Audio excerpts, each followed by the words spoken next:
What's been your best dad move of your life? It's contradictory. I think so. One of the things that I've learned is to take your kids with you in your interests. So that, like the things that are important to me or the things that I enjoy doing, like take your kids along and teach them. Don't look for those as opportunities to just escape them or get away from them, or like, are there opportunities you need to do that? Yeah, sure. You need to rest, take Sabbath, recharge, like have time away because that helps develop perspective, like on how much you enjoy the time with them.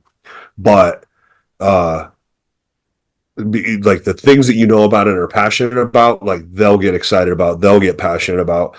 But then there will also be things that you have that they're not interested in, and that doesn't mean that you still don't involve them in it. It doesn't mean that you immediately my 13-year-old, she has zero interest in sports. Like I spend a lot of time watching and talking baseball. I follow the Broncos and the Nuggets pretty closely here in Denver.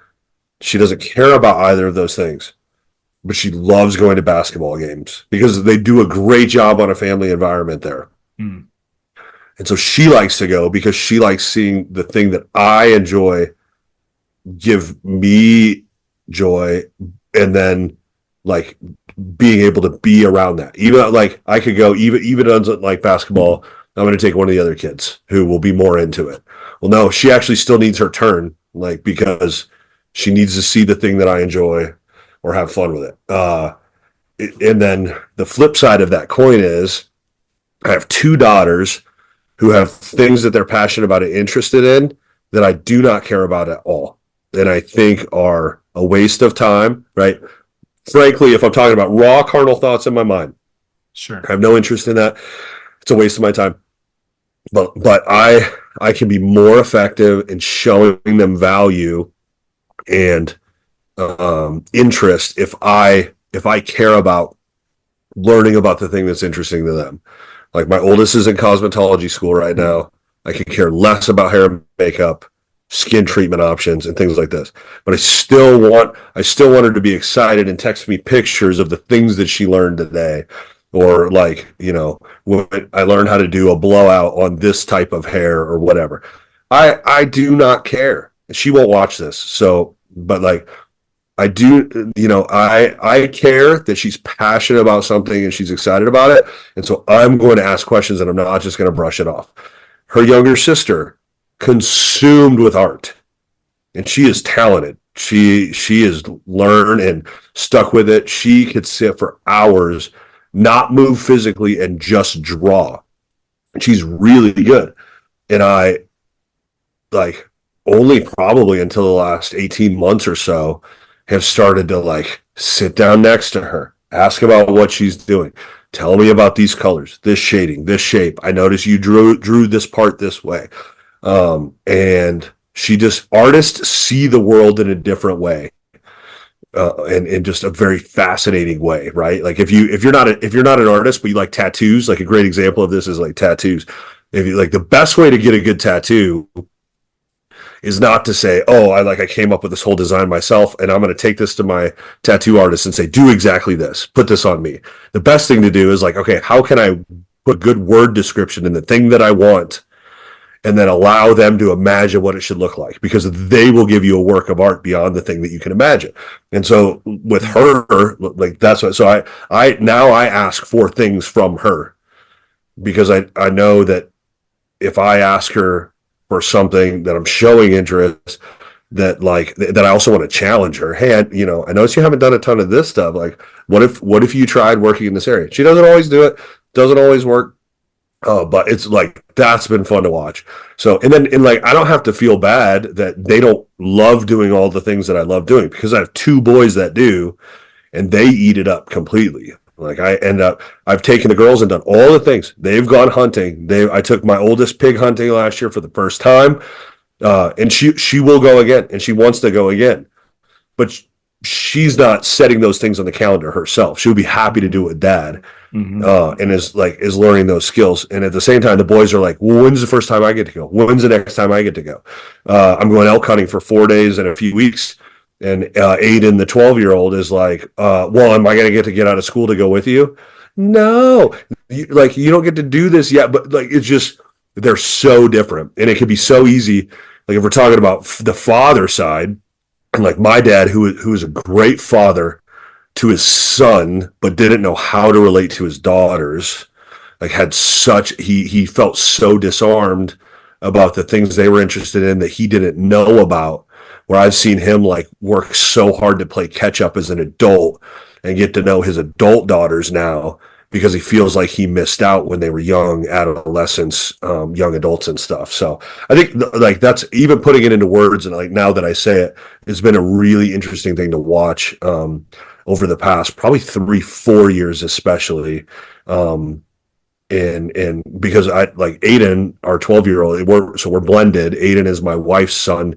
I've been around him since he was 4. So I've been around him the last 8 years. But you just begin to see like how much easier it is to relate to the boy or the boyisms, or like you have the same interests, you speak the same language, like same desires, talents, things like that. And it's actually made me a better parent to my daughters, because when I only had girls, it was like I was missing out on some things, some understandings, or some things that I could do that would allow me to be more effective with them. What's been your biggest mistake as a father that you've learned from? Have you ever just botched it and gone, oh gosh, I should never have done that? Yeah, I came by this honestly, like through like generations of men, but my anger, my being reactionary to like behaviors, actions, like things that I know are destructive to them, like just the way that I respond. Uh, Number one mistake, like over the year. My oldest daughter is 18, and I bless her, like she was the punching bag for my mistakes, Mm. and we have. It's because kids are resilient and she's gracious. We have a great relationship. We have no problem spending hours and hours in the car together, talking, like checking in with. Now she's like moving on to adult life and taking more responsibility for her own schedule and things. Like she still checks in with me. So like I'm thankful. I'm thankful for God's grace and forgiveness for my. But no, like number one answer, I would say like mistakes are like reactionary in my response, reactionary in consequences, and like just not having. I feel like I have such an attitude of finality, like any mistake could be your last one, sort of thing. Where I'm like, Yeah. we can't do that. How could you do that? Like, what were you thinking? Fortunately, I've been fortunate. Like, never called them dumb, never abused them with words, like never continued to beat them up. What were you thinking? That kind of thing over and over. But like my reaction, like that just immediate, like I can get loud, I can get colorful, I can be frightening in my response even. And so even like with age and maturity, now I'm 44, I have a 4-year-old. So I had my youngest at age 40, and I can see some similarities of the things that I had with the older 3, but because there's 8 years between him and the next one, but also go, oh, well, this is what growth looks like. This isn't an end of the world mistake. This isn't an end of the world mess, or Mm-hmm. this thing that's ruined that was expensive is not the end of the world. Everything is redeemable. And so, yeah, biggest mistake that I've repeated over and over, but slowly got better at, is definitely like my anger in response to mistakes or disapproval. We'll fill Yeah. in any number of kid things there. How have you improved? Like, is that just maturity, or did you intentionally evaluate that and work on that? Yeah, I think it was several things. I think if we're self-aware, or if we desire to be self-aware, eventually the things that we do it's almost like we're looking at ourselves in a mirror.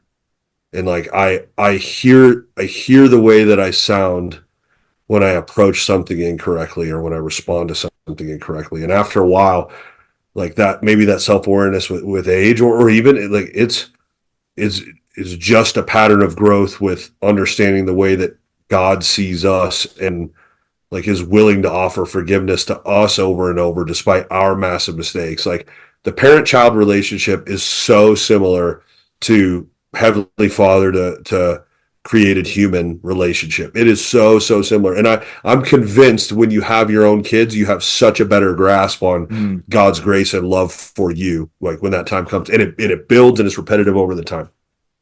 But practically speaking, uh I am not afraid to ask my child for forgiveness if I responded the wrong way.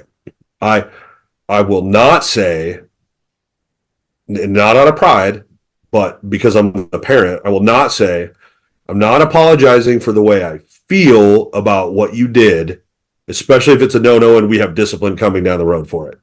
So I'm not Mhm. apologizing for that. I am apologizing for my reaction. You did not deserve that reaction. The second practical thing is, and like I'm fortunate to have a spouse that is very honest with me. Like she and thankfully 9 times out of 10 it's behind closed doors.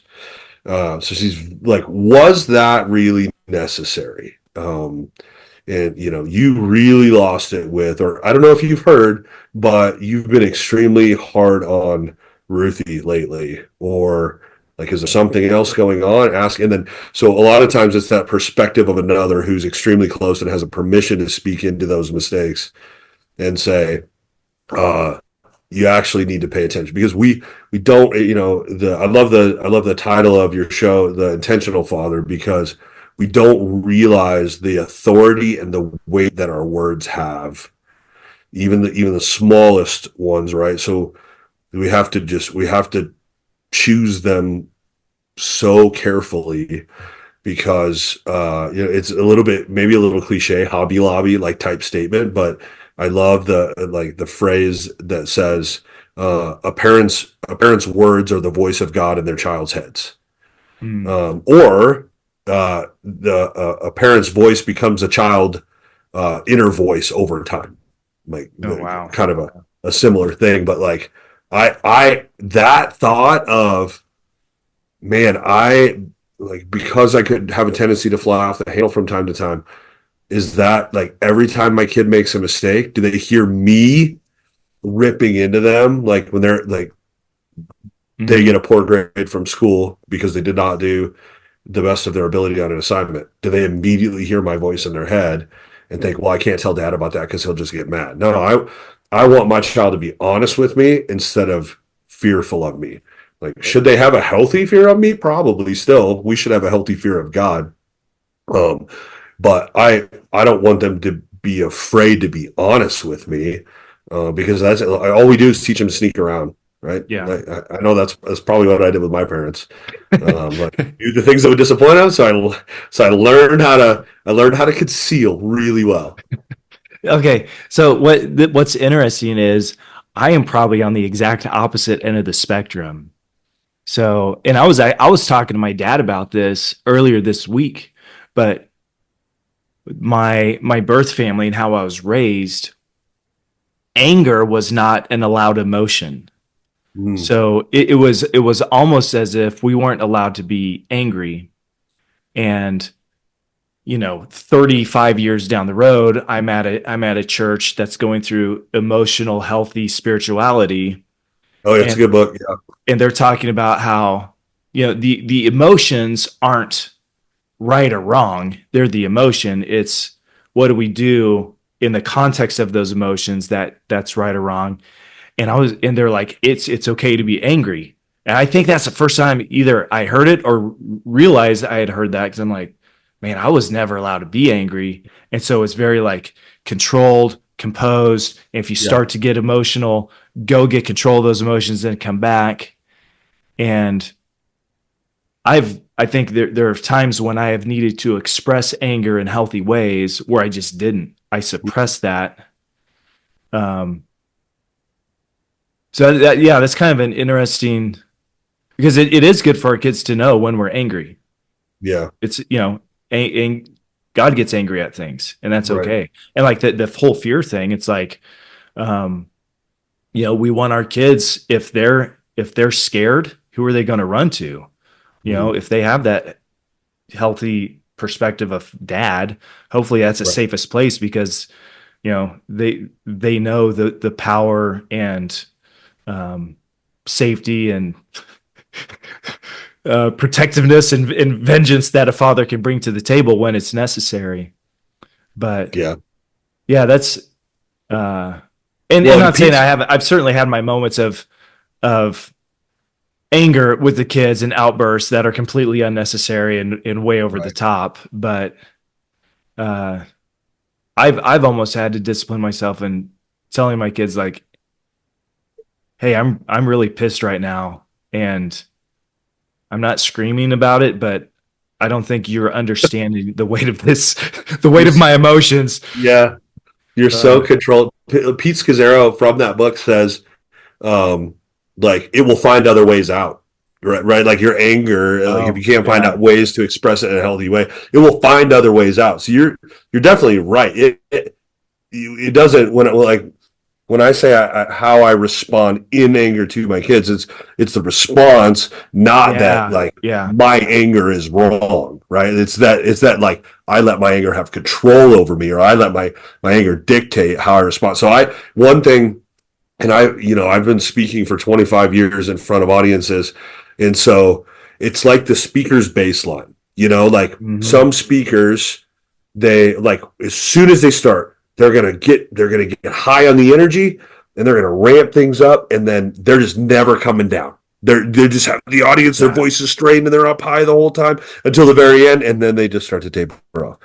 And then some people they're just gonna be down here the entire time. And they're just gonna they're gonna keep it level, monotone. Like you're not exactly like, are they passionate about what they're saying? Do they believe the thing that they're saying? Like how honest are they? And then what you always want to, and I remember this from like college communication class, even before preaching classes. Like you want to establish your baseline so that you could come back to it, right? You have your moments of excitement where you really need to like dictate a point and drive it home, and then you want to get back to that baseline, and then you need to be able to take it down and like, okay, so I'm gonna bring you in here with me, and I'm gonna lower my voice, and I want to be non-threatening, and I want to make sure that you understand the thing that I'm saying it, and so that you understand it clearly. Repeat it back to me, things like that. And so I think when it comes to, and Pete doesn't talk about it in his book like that, but for me, just as an analogy, when it comes to expressing emotions in healthy ways, like, okay, find my baseline. Find my hmm, even keel baseline.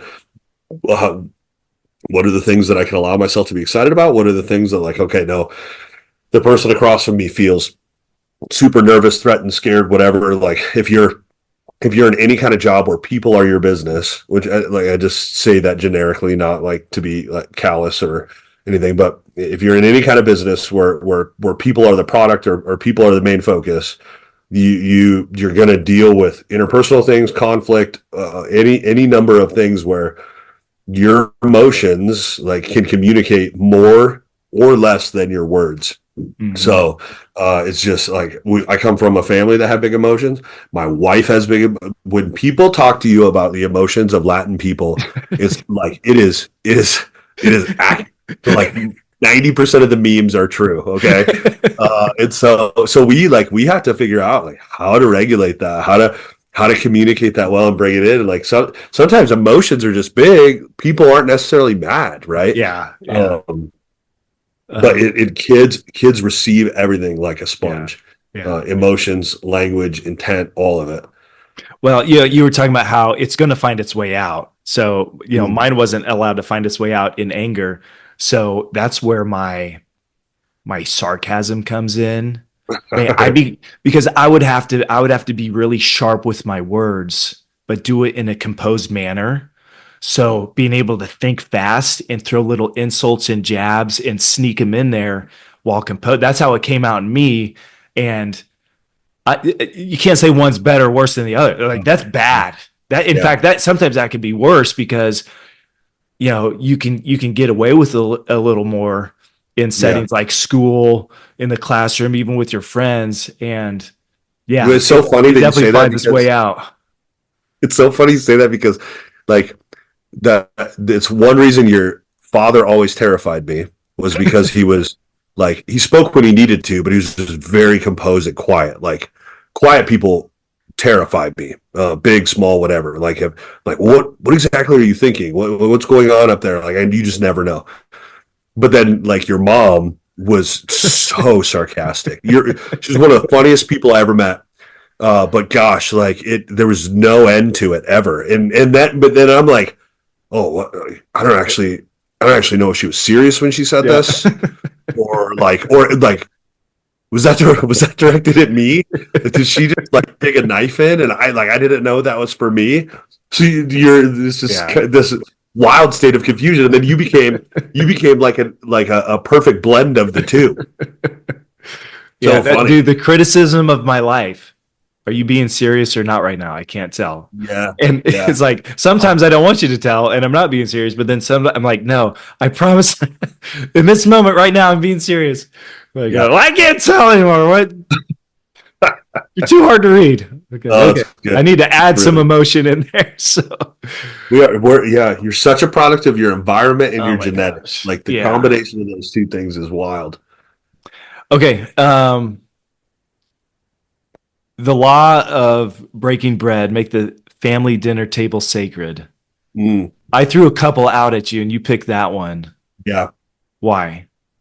So a whole bunch of reasons. I mentioned we're a blended family, so my daughters spend half of the week at their mom's. Historically, now that the oldest one is in school, she's usually home on like Friday nights through Monday mornings. So most of the weekend, depending on how social she's decided she's going to be, whether we see her or not. And so we have really limited moments in an already insanely busy schedule of being able to have all six of us at the table at the same time.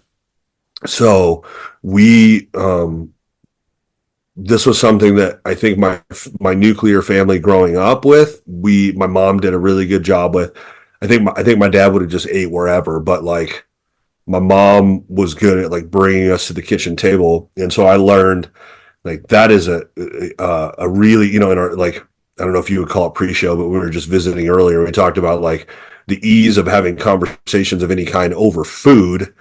That was where like everybody had a chance to talk about their day. Everybody had a chance to talk about the things that they were learning.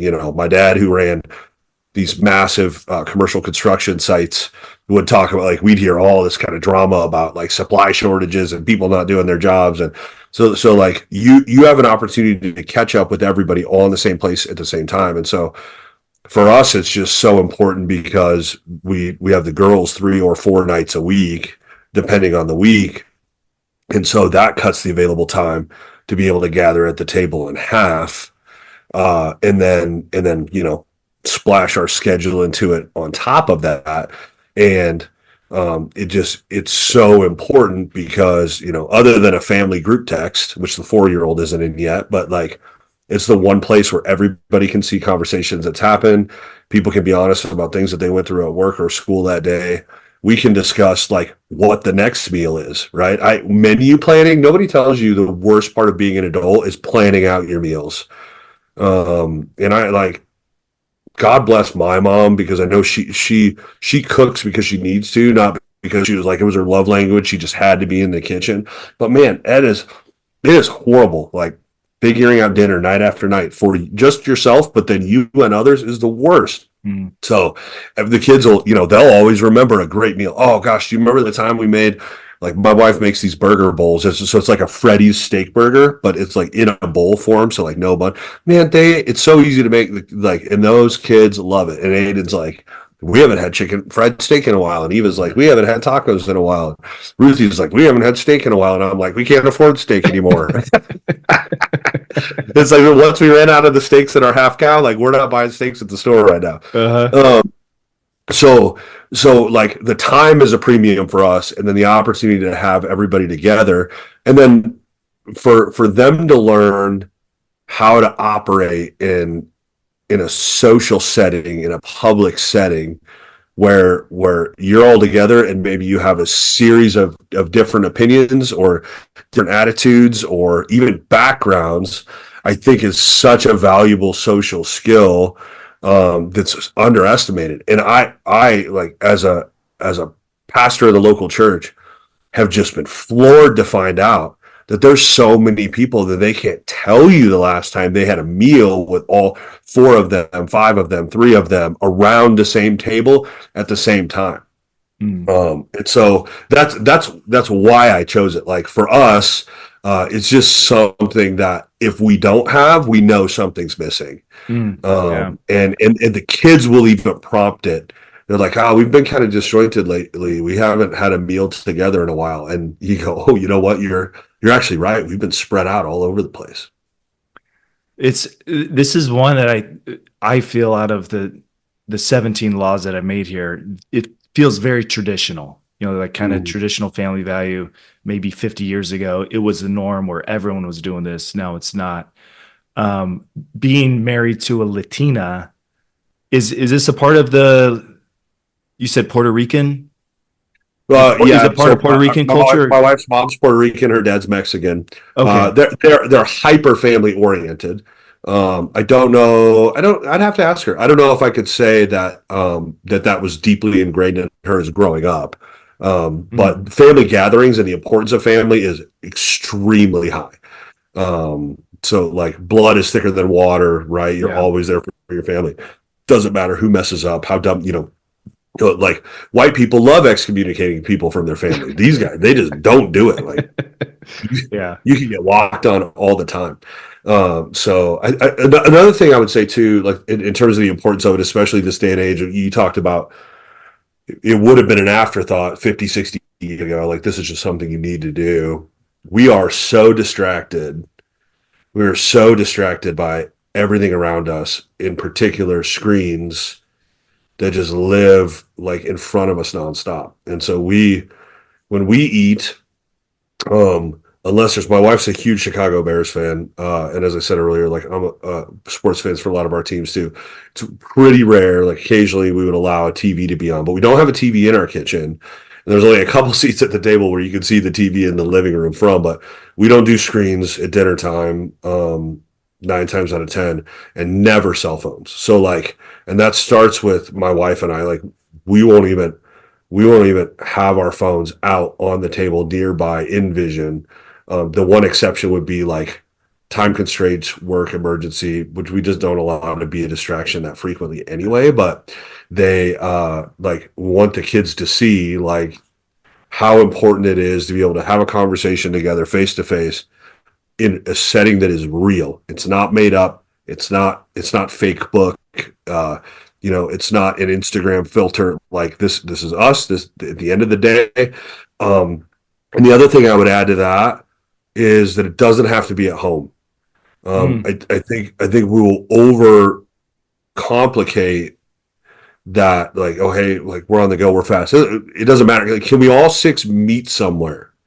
If we're not going to eat at home, or like, can we be in a setting where we're together so that that's the most valuable part of it and not at home? Like one of my, I think I have this built-in pet peeve of anytime somebody says like they're so hung up on the things we used to do or how good things used to be, because like the reality of that is it's never going to be like that again. That was a time, and like great that it was good then, but things are ever changing and always different, and this is the only ever moment you'll have right now in this time. So I want my kids' expectation to be that we're together, or that we can share this together, or especially a meal together at a table and not just at home. The family table that's been in our family for 75 years, and the dining room and the kitchen that smell like this, and the lighting's like all of those things. Like I want the expectation, the sacredness of that to be the six of us and not necessarily where it is. Now, there's far less distractions at home. It's safer, it's more comfortable. Like, there's no travel, but the expectation is together, but not necessarily when and where. I'm glad you said that. I have a father small group experience, And I was going over this with them, and one of the guys asked me, he's like, how important is this to be at the family dinner table versus a restaurant? He's like, my wife and we don't cook a lot, Oh, and we are on the go a bit. Every member of the family's in sports, and I was like, oh, I hadn't thought about that, but I came back with what you just said. Like, I think the principle is there just to make the time intentional. And it's funny, you're double validating me, because I said, I would just say, if you're going to make that time intentional, just don't allow cell phones. Like, turn them off, keep them in the car or whatever. And he's like, oh yeah, because we're usually always on, looking at a screen, especially, my son will be playing games and stuff. And he made that one little change. And, I was like, I hadn't thought about it before, and it seemed what was right. But to hear you say that, I'll probably clip this out and send it to him too, and say, "Hey, I think you're on the right path." Eric said so, so we're good. yeah. We're There's good. no way. There's no way that's wrong. Even too, I found it's so cool because like our kitchen and dining room are small. I wish they were bigger, and so it's not great for facilitating hangout. But my wife probably cooks 75% of the time. I cook 25% of the time. I usually cook breakfast during the week 100% of the time. But like, so we try to share that. And one thing that's neat is, and like, you see the kids develop this expectation is when they know that you're in a place that you're going to be. So, for instance, the kitchen fixing food, they will, and they know we're going to be having that meal together there, and they will gravitate to that spot. And usually the conversation starts then. It doesn't Mm-hmm. just start after we've all sat down and everybody has their plate and and we're ready to start digging in. It usually starts when, okay, we're home, so now like save time, conversation time, feedback time, honesty time, like all of these things, like that's when it starts. Especially, it's funny, my wife's relationship with my oldest daughter, they're very close. She would have been 10 when Crystal and I started dating, and that they butted heads for a while. And then as she's become a young adult and then is now like moving towards career, she's in school. They talk all the time. So when our oldest gets home, she like, and then Crystal's in the kitchen or she's putting groceries away or getting ready for dinner or something like that. Ruthie will plop down at the counter, and then it's like 100 miles an hour. Like, maybe I'm not even home yet, and I get home and Crystal like, or they're all in bed or have moved on to now they can have quiet time for a while once we've had all our time together. And she'll go, "Well, your daughter was talkative tonight." The I think the atmosphere and the expectation of a connecting point Mm-hmm. is always, it's something to work towards. And it's almost got, I have a really good friend in ministry. He worked here with me for a few years. He's at another church now as a lead pastor, but I am not officially like diagnosed with ADHD. I have all the markers. He is me like times 10. He's so bad.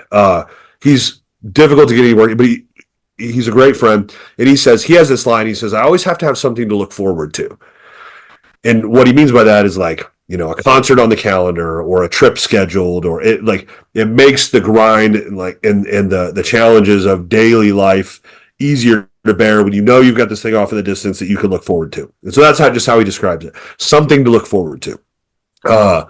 And I think this idea actually applies with the family, where like if you shrink all of that he was talking about down into the scope of a day, here's all the things the scope of a day holds. But we know, once we get through the end of school, once we get through baseball practice, swim practice, band rehearsal, errands run, like whatever that is, like we get through all of these tasks that, since some of them I'm really not looking forward to, I'll have this thing at the end that I'm excited about, because I know like relief comes then, right? Mm-hmm. That it'll be like I made it through the day, like a finish line for the day. And so I think because it's something that we've made a priority, it's been neat to watch. And so the 4-year-old, this is where he comes in. I haven't talked a ton about him yet, but he's like the whole family mascot. He says when the girls are home, when we manage to get like that 1 or 2 meals a week, he has this thing that he says where he pays attention and he sees it and he looks around and he goes, oh, my whole family is here. So like, Um, everybody's around the table. There's no missing pieces. And he feels that excitement and that fullness of knowing. And so like even at the smallest, having that expectation of that thing he's looking forward to. And then if we go, the oldest is, if she happens to miss a weekend and we haven't seen her in a couple of weeks, and it's 5 of us, and it feels like way less than just one person missing. It feels like way more missing. And he will point that out and he will say, oh, not my whole family is here for dinner tonight, or something like that. So mm, it's just interesting of like feeling the ability that has to connect a family unit. And now you're talking about the cell phones with your friend too, where like if something you just don't think about it, then it could just be easy to gloss past. But it was like they would want to bring it to the table. mhm. Especially when the youngest ones got theirs, I remember. So then all three of the older kids had cell phones, and they don't have social media. Like it'll be playing a game or maybe texting a friend or something like that. And you remind them, hey, go put your phone away, Yep. go turn the ringer off, put it on the counter, put it on do not disturb, plug it in and put it on the shelf, like whatever. Like they have spots they live, their phones live when they're not with them. And you get an eye roll or like a shrug or something like that whenever you ask them to do that. And then eventually, I couldn't tell you when it was, but we don't have to do that anymore. Usually, Yeah. it will often be me where I'll be distracted or like have some fire I'm dealing with trying to put out, and Crystal's like, "Can I wait till after dinner?" And just all like, I'll either put it upside down, set it aside, turn on do not disturb, put it in my back pocket, carry it over the counter, whatever. Um, and that goes back to that like having a spouse that can be honest with Yeah. you and like not get your feelings hurt, because she doesn't care if my feelings are hurt. She's going to be honest with me either way. uh so it's yeah, easy rule for me to choose because I think it's super important. One of the things I learned like around the time you and I met and spent a lot of time together is if you have to have difficult conversations with somebody, you should do it over food, because it's so hard for people to get upset at each other when there's food sitting between them, right? Because like it's this common thing that unites everybody, and if it's good food, then you can be happy about it. And then it's just hard to like erupt or have a rift or an enemy when there's food present. So Mm. Why do you think that is?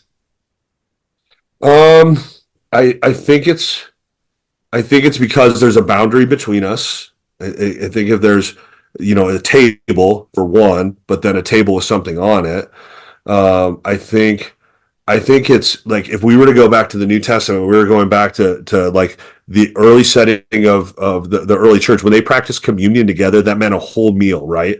Mhm. So when Jesus is telling us to break bread, and he's talking about the fellowship of believers. Even if we're talking about non-believers, I think breaking bread with people is like this common disarming principle that says, even if you're my enemy, you're my friend enough to share a meal with you. And so I'm going to listen to you, or I'm going to take your perspective. And so like holidays are right around the corner and everybody has crazy relatives. And maybe the people that think that are the crazy relatives too. Right? Like maybe I think someone else is the crazy relative, but I'm actually the You're crazy the, you're relative, the which becomes more, the older I get too, the more that is a potential reality exists. And I think, well, that actually might be the case, but then it just requires me to have more grace for everybody else if I'm actually the crazy one. Oh, that's funny. All right, dude. Take it easy, man. All right, catch you later.